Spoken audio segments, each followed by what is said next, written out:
There is a particular kind of silence that settles over a house when its foundation has cracked. Not the comfortable quiet of a Sunday morning, not the peaceful hush of a sleeping home. No, this is something else entirely. It is the silence of secrets, of lies festering beneath floorboards, of a marriage rotting from the inside out while its occupants smile at dinner parties and pretend everything is fine. I know this silence intimately now. It lived with me for 7 years, though I was too blind, too trusting, too desperately in love to recognize it for what it was. My name is Daniel Mercer, and this is the story of how I lost everything: my wife, my best friend, my fortune, my home, and very nearly my mind, and how I built myself back up from the ashes to become something far more dangerous than the naive fool I once was. It is also the story of my revenge, cold, calculated, and utterly complete. But I am getting ahead of myself. To understand the end, you must first understand the beginning, the love that was genuine, the friendship that felt unbreakable, and the slow, insidious betrayal that dismantled everything I held dear. I met Victoria Chen at a charity gala in the autumn of 2008. She was 26, I was 32, and the moment I saw her standing by the ice sculpture, a ridiculous swan that was already beginning to melt under the ballroom lights, I knew my life was about to change. She wore a midnight blue dress that seemed to capture every light in the room, and when she laughed at something her companion said, the sound cut through the drone of small talk like music. "You're staring," said the voice beside me. Marcus Webb, my best friend since our freshman year at Yale, clapped me on the shoulder with the easy familiarity of 2 decades of friendship. "Go talk to her before someone else does. I don't even know who she is." Victoria Chen, daughter of Margaret Chen, the real estate developer. She just finished her MBA at Wharton. Marcus grinned, the expression that had charmed countless women and business partners alike. "I did my research. You're welcome." That was Marcus, always one step ahead, always looking out for me. Or so I believed. I approached Victoria that night with my heart hammering against my ribs like a prisoner desperate for escape. She turned to look at me as I drew near, and I was struck by her eyes, dark and luminous, with an intelligence that seemed to catalogue and assess me in a single glance. "The swan is losing its head," I said, nodding toward the sculpture. It was, quite possibly, the worst opening line in the history of human courtship. She laughed anyway. "It's a metaphor for this entire evening. Beautiful and doomed." "Daniel Mercer," I said, extending my hand. "I know who you are." She took my hand, and her grip was surprisingly firm. The tech entrepreneur who sold his first company for $50 million before he was 30. "My mother has been trying to get a meeting with you for months. And here I am, approaching you without an appointment." Bold. Her smile held secrets I desperately wanted to uncover. I like bold. We talked for 3 hours that night while the ice swan melted into a puddle and the other guests faded into irrelevance. I learned that Victoria loved classical piano but played jazz when no one was listening, that she had spent a summer in Prague teaching English to orphans, that she collected first edition books and hated the taste of champagne but drank it anyway because it was expected. What I did not learn, what I could not have known, was that Victoria had been briefed on me long before that evening. That her mother, the formidable Margaret Chen, had identified me as the perfect mark, wealthy, emotionally available, and looking for exactly the kind of partnership Victoria was trained to offer. The charm, the laughter, the shared confidences, all of it was a performance, rehearsed and refined to perfection. But that truth would not reveal itself for 7 years. On that autumn evening in 2008, I was simply a man falling in love, oblivious to the trap being set around me. We were married 18 months later in a ceremony that made the society pages of every major publication in the city. The wedding was Margaret's production. She insisted on handling every detail, from the imported orchids to the 12-piece orchestra. I wrote it off as a mother's enthusiasm, grateful that Victoria and I didn't have to manage the chaos ourselves. Marcus was my best man, of course. He stood beside me at the altar, steady and reassuring, as Victoria walked down the aisle in a cloud of white silk. When she reached me and I lifted her veil, I saw tears glistening in her eyes. I thought they were tears of joy. Perhaps some of them were. Perhaps, in that moment, even Victoria believed she loved me. "Take care of her," Margaret whispered to me during the reception, her grip on my arm surprisingly tight. "She's more fragile than she seems." I promised I would. I meant it with every fiber of my being. The early years of our marriage were, by any objective measure, happy. We bought a brownstone in the historic district, a beautiful 4-story home with original hardwood floors and a garden that Victoria spent weekends tending. I was building my second company, a software venture that showed every sign of exceeding my first success, and Victoria took over management of our personal finances with the efficiency of someone born to handle money. "You focus on creating," she said, kissing my forehead as I hunched over my laptop at 2 in the morning. "I'll focus on protecting what you've built." It seemed like the perfect arrangement.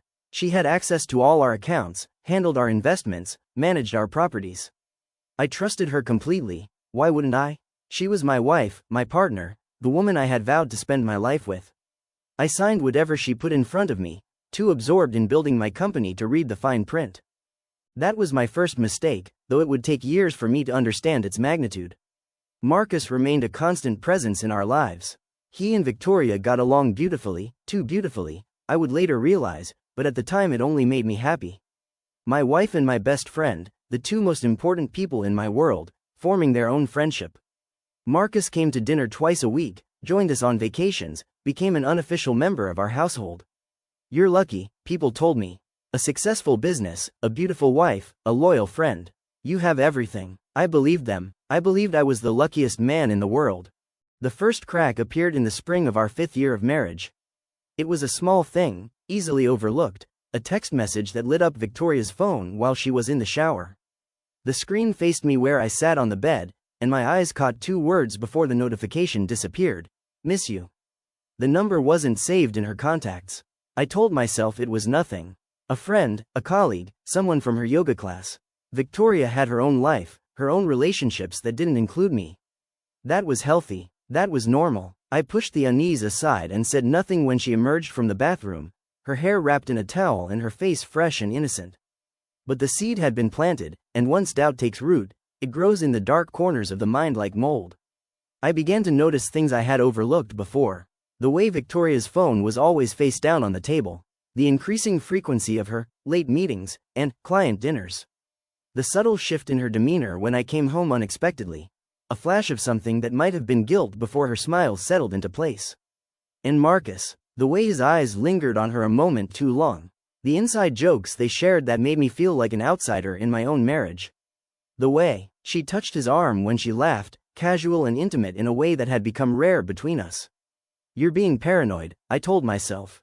"Marcus is your brother in everything but blood. He would never betray you.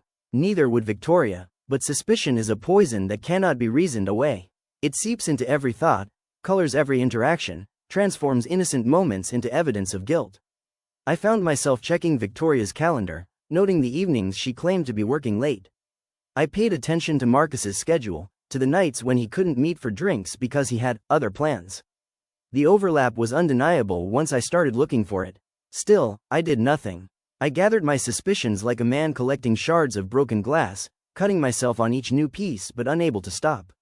I needed proof, not for a court of law, but for myself. I needed to see it with my own eyes, to have my worst fears confirmed or denied beyond any shadow of doubt. The opportunity came on a Thursday evening in October, 2 years before the final collapse of my world. Victoria had told me she was attending a conference in Chicago, a 3-day event that required her to leave Tuesday morning and return Friday night. She had kissed me goodbye at the door, her lips soft and her smile bright, and I had watched her taxi pull away with a heaviness in my chest that I couldn't name.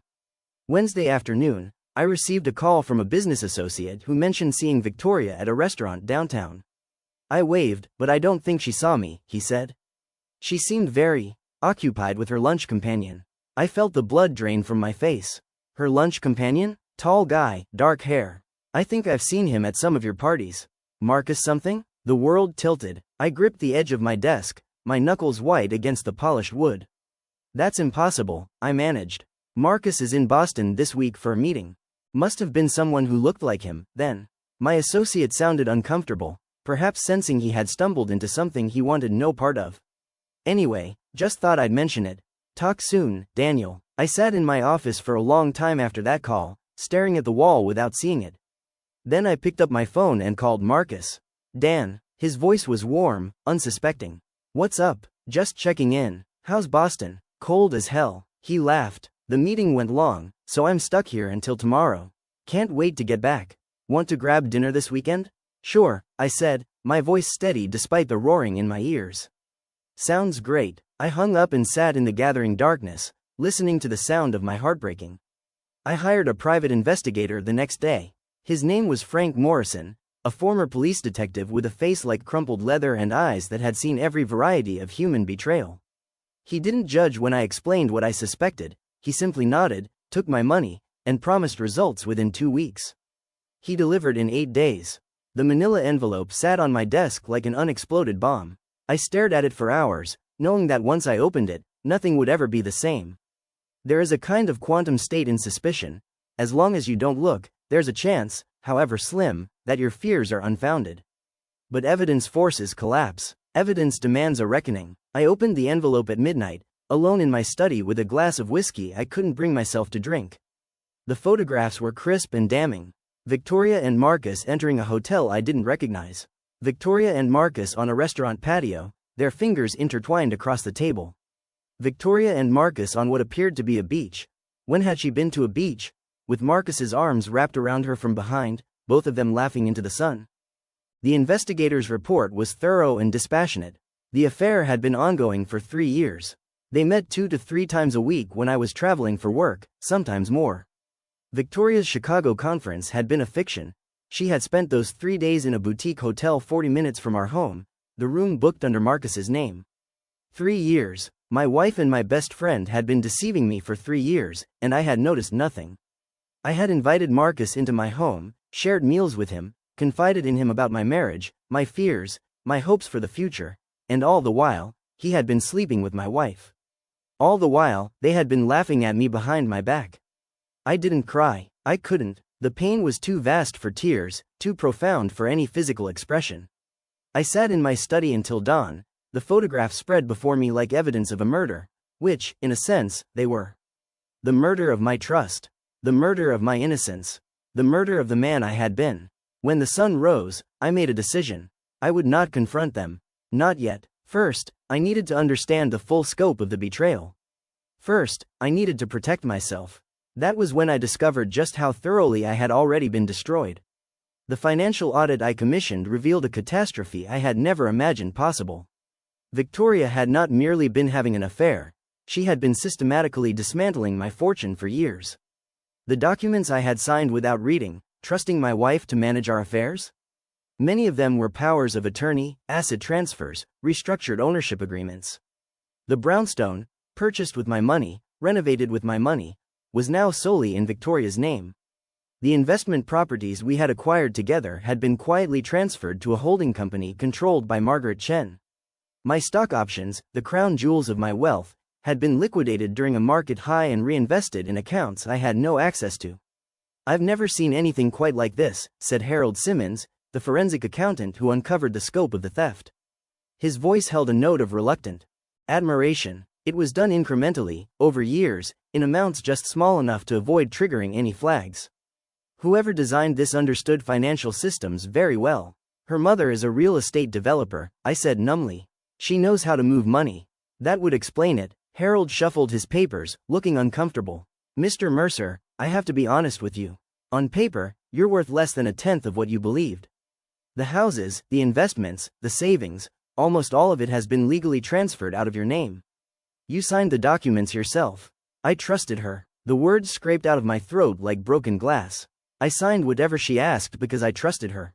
"I know." His voice was gentle. "That's what makes it so effective." The realization of Margaret's involvement came next. The forensic accountant traced several of the shell companies back to the Chen family's business empire. This wasn't just Victoria's betrayal, it was a coordinated scheme, a long con executed with precision and patience. Margaret had identified me as a target, groomed her daughter to seduce and marry me, and then spent 7 years extracting every dollar I had earned. And Marcus? The investigator's report made his role clear. He had been Victoria's lover since before our marriage, perhaps even before I met her at that charity gala. The romance I had believed was spontaneous, the connection that felt like fate, had been manufactured from the start. Marcus had pointed her out to me that night, had encouraged me to approach her, had been my cheerleader throughout our courtship. He was part of the plan. 20 years of friendship, and it had all been a lie. Or perhaps not all of it, perhaps, somewhere along the way, Marcus had come to genuinely care for me as I cared for him. But that hadn't stopped him from betraying me. That hadn't stopped him from sleeping with my wife for 3 years while smiling at me across the dinner table. I spent 3 days locked in my study, barely eating, unable to sleep, my mind cycling through the evidence again and again. Part of me still couldn't accept it. Part of me kept hoping I would find some other explanation, some alternative reading of the facts that would restore my wife and my friend to the pedestals I had built for them. But there was no alternative. The truth was monstrous, and the truth was inescapable. On the 4th day, I confronted Victoria. She was in the garden when I found her, pruning the roses she had planted in our first year of marriage. The sunlight caught her hair as she worked, and for a moment, just a moment, I remembered the woman I had fallen in love with. The woman I had believed she was. "We need to talk," I said. She looked up, and something in my face must have warned her. The smile she had prepared died before reaching her lips. "Daniel, what's wrong?" I held up the manila envelope. "I know everything." The silence that followed was the longest of my life. I watched the calculations run behind her eyes, denial, excuses, damage control, each option considered and discarded in the span of a heartbeat. And then, to my surprise, she sighed and set down her pruning shears. "I wondered when you'd figure it out." Her voice was calm, almost conversational. "Honestly, I'm impressed it took this long. You're smarter than this, Daniel. Or you used to be." The casualness of her admission hit me harder than any tears or denials could have. 7 years, I said. Our entire marriage was a lie. Not all of it. She tilted her head, studying me the way she might study an interesting specimen. "I did love you, in my way.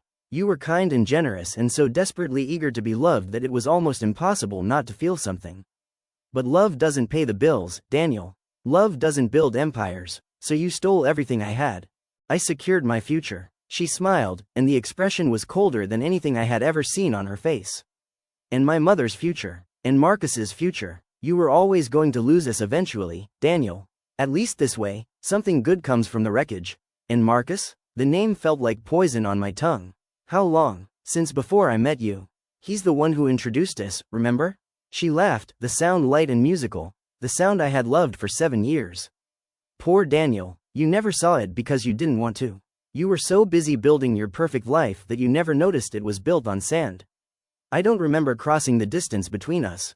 I only remember standing before her, my hands trembling with the effort of not reaching for her throat.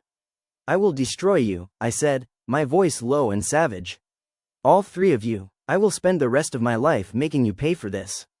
Victoria's smile didn't waver. "With what? You have nothing, Daniel. Nothing except the company you're still building, and I'm sure our lawyers will find a way to take that too. My mother has connections you can't imagine. Fight us, and we will bury you so deep that no one will remember you ever existed." She picked up her pruning shears and turned back to the roses. "Pack your things and leave. The house is in my name. You have until the end of the week." I stood there for a long moment, watching the woman I had loved tend the garden I had paid for, in the house I had bought, in the life I had built. And then I turned and walked away. But I did not forget. And I did not forgive. The confrontation with Marcus came 2 days later, at the bar where we had spent countless evenings over the years. He was already there when I arrived, a glass of bourbon in his hand and a smile on his face that faded when he saw my expression. "Dan." He stood, reaching for me, then stopped when I stepped back. "I heard you talk to Victoria." I wanted to. "What?" I cut him off, my voice flat. "Explain? Apologize? Tell me it didn't mean anything?" He had the grace to look ashamed. "I never meant for it to happen this way. Victoria and it started before you.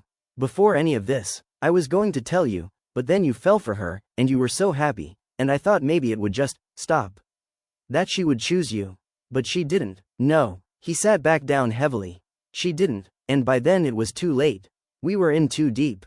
Margaret had her plans, and Victoria, you don't know her, Dan.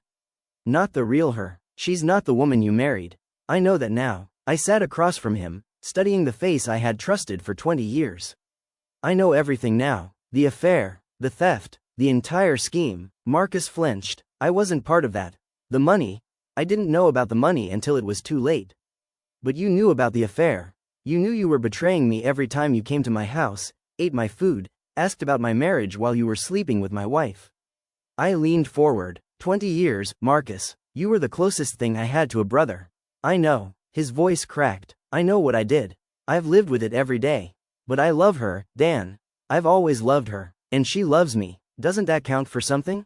I stared at him for a long moment. Then I stood. "No," I said, "it doesn't count for anything at all. I walked out of that bar and never looked back. But as I stepped into the cold night air, I made myself a promise. I would not spend the rest of my life as a victim. I would not let them see me broken and defeated. I would leave this city, this life, everything I had known, and I would build something new. Something stronger. And when I was ready, I would return. Revenge, they say, is a dish best served cold. But they don't tell you how long it takes to prepare. They don't tell you about the years of patience, of planning, of becoming the kind of man who can look his enemies in the eye and smile while he dismantles everything they hold dear. They don't tell you about the darkness you must embrace to survive. I left for Seattle on a gray morning in November, carrying 2 suitcases and the remains of my dignity. The legal battle Victoria had promised never materialized. Margaret's lawyers sent a settlement offer that was almost insulting in its meagerness, but I signed it without argument. I wanted out. I wanted to be free of them, even if freedom meant walking away with almost nothing. My company, the one asset they hadn't managed to take, I sold to a competitor for a fraction of its true value. It was enough to start over, barely. Enough to rent a small apartment in a city where no one knew my name or my shame. Enough to survive while I figured out what came next. The first 6 months in Seattle were the darkest of my life. I woke each morning to the weight of my failure pressing down on me like a physical force. I had been a fool, a blind, trusting fool who had handed his life to people who saw him as nothing more than a mark. Every night, I replayed the memories. Victoria's laugh, Marcus's handshake, Margaret's knowing smile at our wedding. Every night, I wondered how I could have been so stupid. Depression is a beast that devours you slowly. It feeds on regret and self-loathing, growing stronger with each meal. There were days when I couldn't leave my apartment, couldn't answer the phone, couldn't do anything except stare at the ceiling and contemplate the various ways my life could end. But suicide would have been a gift to them, final proof that they had won, that Daniel Mercer was nothing without the life they had stolen from him. And in the depths of my despair, that thought became my lifeline. I would not give them that satisfaction. I would not let them be the last chapter of my story. On the 6-month anniversary of my arrival in Seattle, I got out of bed, showered for the first time in days, and went for a walk. The city was alive around me, people laughing, working, living their lives as if the world hadn't ended. And slowly, like light seeping through cracks in a wall, I began to feel something other than pain. Anger, not the hot, impulsive anger of those first days after the discovery. This was something different, something cold and patient and utterly implacable. It was the anger of a man who has nothing left to lose and everything to prove. It was the anger that would fuel me for the next decade. I found a job that week, working as a consultant for a small tech firm that couldn't afford anyone more experienced. The pay was modest, the work unglamorous, but I threw myself into it with a fervor that surprised even me. I worked 16-hour days, learned everything I could about the industry's evolution since my departure, made myself indispensable. Within a year, I had tripled the company's revenue. The owner, an elderly man named Theodore Collins, began grooming me as his successor. "I've never seen anyone work the way you do," he said one evening, studying me over a glass of scotch. "It's like you're running from something. Or toward something." "Both," I admitted. It was the most honest thing I had said in months. Theodore nodded slowly. "Whatever drives you, son, don't let it destroy you. Success is hollow if there's nothing left inside." I thought about his words often in the years that followed. I thought about them every time I closed another deal, acquired another company, added another zero to my net worth. Was I building something meaningful, or simply filling the void they had left inside me? I never found a satisfactory answer. Perhaps there isn't one. The years passed in a blur of work and accumulation. When Theodore retired, I bought his company outright and merged it with a competitor. The resulting entity became the foundation of a small empire, not as flashy as the tech ventures I had built in my previous life, but more sustainable, more diversified, less dependent on the whims of the market. I acquired struggling businesses and turned them profitable. I invested in emerging technologies before anyone else saw their potential. I made alliances with people who had no idea of my past, who knew me only as Daniel Hayes, the name I had adopted in my new life. A self-made man with an uncanny knack for spotting opportunity. The money came slowly at first, then faster. By the 5th year in Seattle, I was worth more than I had been before Victoria took everything. By the 7th year, I was one of the wealthiest individuals on the West Coast. By the 9th year, I had quietly built a network of companies, investments, and influence that spanned 3 continents. And all the while, I watched them. The investigator I hired kept me informed of their lives, not Frank Morrison, who might have been traced back to me, but a new firm, discreet and expensive and utterly loyal to whoever paid their bills. Victoria and Marcus had married 6 months after our divorce was finalized, a society wedding that made the papers and featured prominently in Margaret's social calendar. They moved into a new house in the same neighborhood as our brownstone, a larger and more ostentatious version of the life we had shared. Margaret's real estate empire continued to expand, fueled in part by the money they had stolen from me. She acquired properties throughout the city, became a patron of the arts, cultivated an image of respectability that would have been laughable if it weren't so infuriating. Marcus, I learned, had transitioned from finance to investing his wife's wealth. He made some successful plays in the early years, building a reputation as a shrewd dealmaker. But his luck began to turn in the 4th year, and by the 6th, he was bleeding money faster than Victoria's inheritance could replenish it. I watched all of this with the patience of a predator.